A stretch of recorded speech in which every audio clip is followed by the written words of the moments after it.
Bismillahirrahmanirrahim. Assalamu alaikum wa rahmatullahi barakatuh. Welcome guys to another Bumblebee podcast with Vergil and Haifa.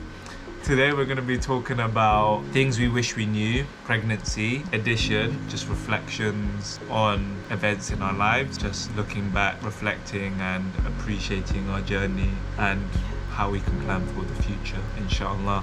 Disclaimer, so every pregnancy is different, people are different, how you feel will be different, just circumstances will be different, so we're just putting it out there that whatever we say or do, there's no rule book, but we just wanted to shed some light on our own experience and hopefully you can find it useful and we can also find it useful as well, bi'idhnillah. So pregnancy, it's not like the movies. I mean, in my case, you're not glowing, you're not just happy with your little bump.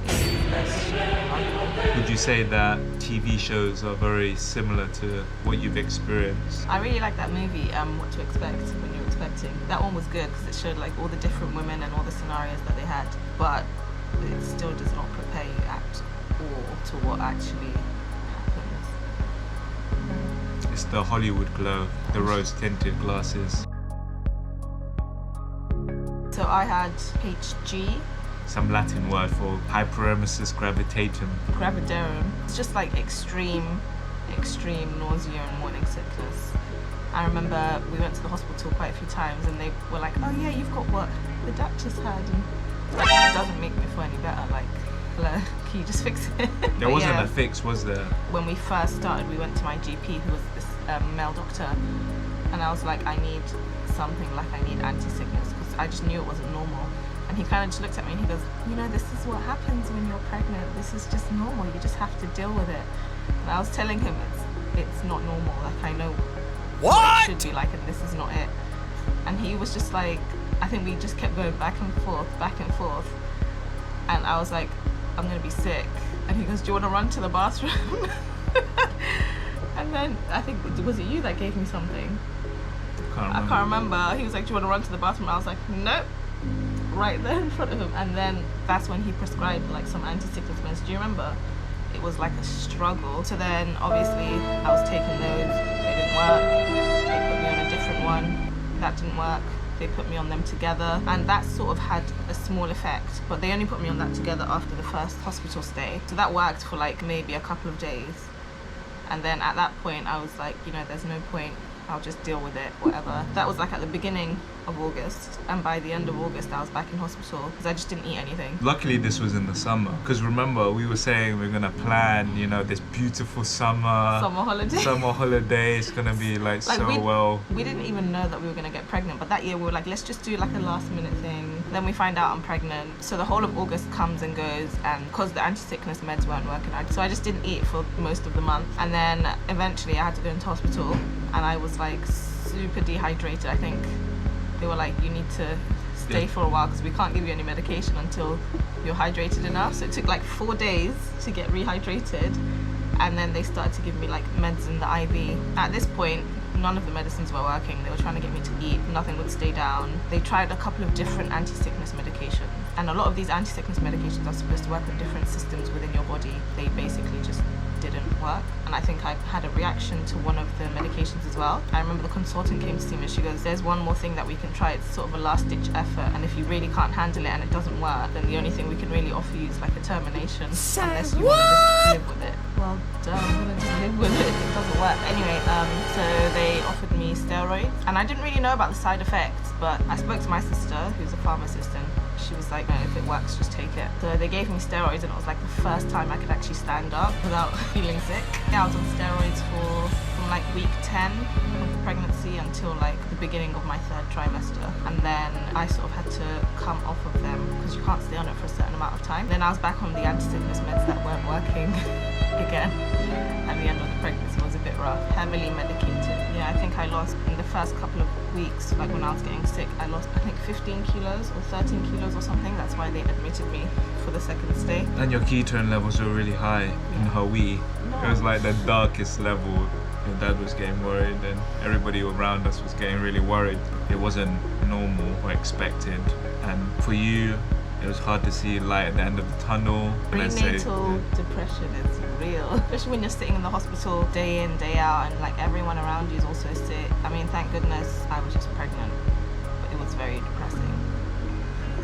You had also quite bad acid reflux Yeah. from just all the vomiting. So you also had numb hands as well because the baby's pressing on different nerves. Yeah, I think as we got into like the 3rd trimester, baby was getting quite big, so like I was starting to get like numb hands and fingers, and it was really difficult for me to like even hold stuff. I remember even driving was a bit difficult, and I was talking to our bump and baby coach, and she was like, you know, you might benefit from doing some acupuncture. So I went to do acupuncture, and I was like, I'm gonna be cured. Spent all that money, nothing changed. Just had numb hands till the end. A bit sad actually.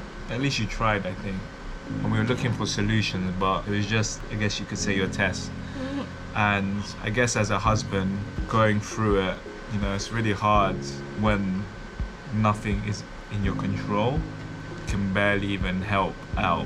I think in the beginning you were so excited, and I sort of just chipped away at your excitement little by little. I remember telling Hafer when she's pregnant I wouldn't be doing the night runs for food.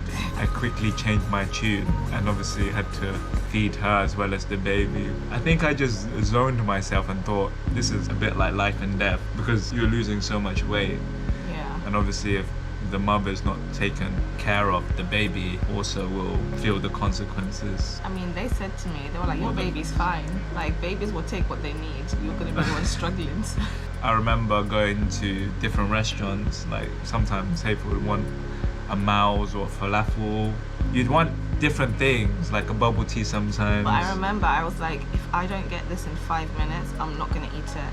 And I don't know why I said that, but I knew that if he brought it to me later than when I needed it, I would not eat it. So I said to him, I need this, but you've got 5 minutes, otherwise I'm not eating it. And I remember he wouldn't even like put his socks on, he's like shoes on, out the door running. Bless you. And sometimes I'd be at the counter and I'm really bad at ordering already. Oh, he's terrible.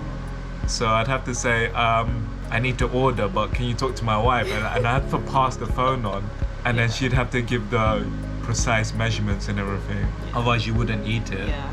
I remember I was like, if it doesn't have this, I'm not eating it. And sometimes when we Kinda would miss eat, it, though, having you run around. when we were eating lunch or dinner or something, sometimes we'd have to be on the other side of the house because Hafe had really hypersensitive smell, and she'd say, can you like eat outside of the window? Open the window. And just eat out there because you're being really inconsiderate. Like, I couldn't handle it. I remember Vergil, like that whole month, he was just like, so this is the summer holiday, we're both at home, he's just washing clothes. And I was like, why are you using that soap? I was so mad because at this point I couldn't handle it. Like, that soap was triggering me. I just took the box and gave it to my sister. I was like, here you go, you can have some. Have some Daz washing powder. I can't handle the smell anymore. Till today, if I smell Daz, I'll just get sick. Like, my nausea will come back so quick. Isaac did really well managing himself. And he was quite understanding, and he was very caring. There were points where you just be on the toilet constantly, right? Vomiting. Yeah, at the toilet. Yeah, and then that's when the vomit bucket came in. Oh yeah. Do you want to talk about your how to survive 9 months of bullying? How to deal as a husband surviving 9 months of bullying. To be fair, I could not stand Roger when I was pregnant. Just even looking at him, I was like, why are you breathing so loud? I mean, even when she was in hospital the second, third time. I was there for like a week, and Virgil came every single day. I'm back, baby. And then there was one day, he came twice that day, and I was like, oh my god, he's hit again. So sorry. I was not in a good place. I was just mad that he was there. I was like, why are you here again? You already came today. Your friend was there as well. Yeah, my friend was there, and I was like complaining to her. I was like, I can't stand him. He's just annoying me, and he just breathes so loudly. And she's like, hey, he's sitting right next to you. And Virgil was like, it's okay. Sorry. It's alright. Each trimester is slightly different. We was just saying that the second trimester seems That was the best. easier, more manageable. It's not where you're too big, but you've gotten used to the first like 3 months. And by then, obviously, I had the steroids, and I wasn't constantly sick. Like I was still ill, but it wasn't so constant that I couldn't manage life. So that was nice. We could actually sit down and have a conversation, plan stuff, and I was doing like all my shopping because I didn't know if I was gonna get sick again. So I bought things really early, I guess you could say. I was just the prepared. buggy, clothes, I everything. mean, I didn't buy the buggy. That was a gift. But you were planning to. Yeah, no, I was planning everything I needed because I didn't know if I'd end up in a space where all I had to do was be a couch potato, and I couldn't even look at my phone. Like it would make me sick. I would literally just lie there from morning till night. Then I walk to the bedroom and lie there. That's literally what I did. Hopefully, if you are pregnant in the future, then it'll be, inshallah, easier. I don't know. I still have PTSD, so that's why I'm not having another pregnancy anytime soon. That's okay, inshallah. So guys, I hope you like this Things We Wish We Knew series. We're gonna do a couple more, inshallah. Please like, leave a comment, subscribe. You know the drill. We hope to see you soon. Bi'idhnillah. Assalamu alaikum.